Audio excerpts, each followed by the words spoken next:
આવશે। વડોદરા મહાનગરપાલિકાને આશરે 19,347 ચોરસ મીટર જગ્યા ફાળવવા માટે ધારાસભ્ય કેયુરભાઈ રોકડિયા સાજીગંજ વિધાનસભા વડોદરા દ્વારા કરેલ રજૂઆત અને વડોદરા મહાનગરપાલિકાની જમીનની માંગણી સંદર્ભે ગુજરાત હાઉસિંગ બોર્ડની તારીખ 26/7/2024ને શુક્રવારના રોજ અમદાવાદ ખાતે મળેલ 24મી બોર્ડ મિટિંગમાં નીચેની શરતોને આધીન ફાળવવામાં ઠરાવવામાં આવેલ દશામા તળાવ પાસેની જગ્યા ઉપર દશામા તળાવને બ્યુટિફિકેશન તથા નવી પાણીનું ટાંકી તથા નવું સંપ આગામી દિવસોમાં બનાવવામાં આવશે। સાથે આજનો ડેપ્યુટી મેયર ચિરાગ બારોટ, શ્રીરંગ આયરે, રીટાબેન આચાર્ય, મહાલક્ષ્મીબેન શેઠિયાર,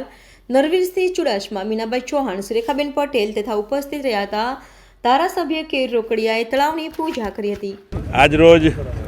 ગોરવા વિસ્તાર વોર્ડ નંબર 11માં આવતું દશામા તળાવ જે ઘણા વર્ષોથી ડેવલપમેન્ટથી વંચિત હતું, આ જગ્યા ગુજરાત હાઉસિંગ બોર્ડની હતી એટલે કોર્પોરેશન એમાં કોઈ ડેવલપમેન્ટ કરી નહોતું શકતું। અમારા ચૂંટાઈને આવ્યા પછી અમે આ માંગણી રાજ્ય સરકારમાં મૂકેલી અને વિસ્તારના ધારાસભ્યશ્રીને પણ અમે જાણ કરેલી કે ભાઈ આ જગ્યા અમને કોર્પોરેશનને મળે તો આપણે જાતે ડેવલપ કરી શકીએ અને વિસ્તારના નાગરિકોને સુવિધા મળે। તો એ આશયથી અમે માંગણી કરેલી અને માન્ય મુખ્યમંત્રીશ્રીએ આજે આ તળાવ અને એની સાથે જગ્યા 2 લાખ ચોરસ ફૂટ ટોટલ જગ્યા વડોદરા કોર્પોરેશનને સોંપી છે, જેમાં એક પાણીની ટાંકી અને ગાર્ડન અને બીજી બધી એમ્યુનિટીઝ ઊભી થશે અને આ વિસ્તારના લોકોને એક સારી સુવિધા મળશે। ફરી એક વખત માન્ય મુખ્યમંત્રીશ્રીનો અને વિસ્તારના ધારાસભ્યોનો હું આભાર માનું છું કે આવી સુંદર કામગીરી એમણે ઝડપથી કરી આપી। આજરોજ સાજીગંજ વિધાનસભાના ધારાસભ્ય શ્રી કેયુરભાઈ રોકડિયાના માધ્યમથી દશામા તળાવ પાસે આવેલી જગ્યાની અંદર તળાવને ડેવલપમેન્ટ કરવું અને સાથે ઘણા વર્ષોથી જ્યારે પૂર્વ કાઉન્સિલર રાજેશભાઈ આયરે હોય, સાથે ધર્મેન્દ્ર પંચાલ હોય, એવા દરેક પૂર્વ કાઉન્સિલરોની જ્યારે રજૂઆત રહેલી છે, એ રજૂઆતને ધ્યાનમાં રાખીને અને સાથે હાલમાં અમે 4 કાઉન્સિલર એટલે ઇલેક્શન વોર્ડ નંબર 9ના હું શ્રીરંગ આયરે, સાથે મારા 3 સાથી કાઉન્સિલર, વોર્ડ નંબર 11ના કાઉન્સિલરો, 8ના કાઉન્સિલર, આ તમામ કાઉન્સિલરોને રજૂઆતની ધ્યાનમાં રાખીને છેલ્લા કેટલાય સમયથી પાણીના પ્રેશરને લઈને વિષય આવતો હતો। પાણીનું જ્યારે પણ વિષયનો પ્રશ્ન આવે અને વિષયની સાથે સભાની અંદર રજૂઆત કરવી પડે તો એ રજૂઆતને ધ્યાનમાં રાખીને સાજીગંજ વિધાનસભાના ધારાસભ્યશ્રીએ માનનીય મુખ્યમંત્રી શ્રી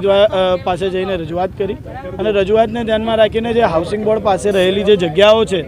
તેની અંદરથી જ પાણીની ટાંકી માટેની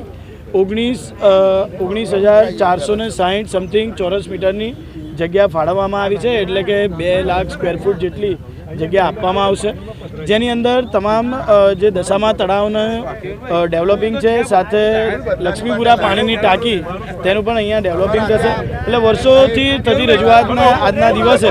તેના પર આગળ સારા કામ થવા જઈ રહ્યા છે, ત્યારે સાજીગંજ વિધાનસભાના ધારાસભ્ય શ્રી કેયુરભાઈ રોકડિયાને ખૂબ ખૂબ શુભેચ્છા પાઠવું છું। સાથે માનનીય મુખ્યમંત્રી શ્રી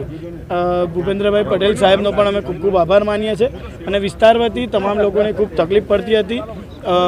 1.5 લાખ કરતાં પણ વધારે લોકોને જ્યારે આ તકલીફ પડતી હોય તો તેનું નિરાકરણ થવા જઈ રહ્યું છે, ત્યારે તમામ એ લોકોને પણ ખૂબ ખૂબ શુભેચ્છા પાઠવું છું કે આવનારા સમયમાં તમારા પાણીના પ્રશ્ન જલ્દીથી જલ્દી દૂર થાય તેવા જ ભારતીય જનતા પાર્ટી દ્વારા પ્રયત્નો થઈ રહ્યા છે અને આવનારા સમયમાં તેના પર આગળ કાર્યવાહી પણ થવાની છે।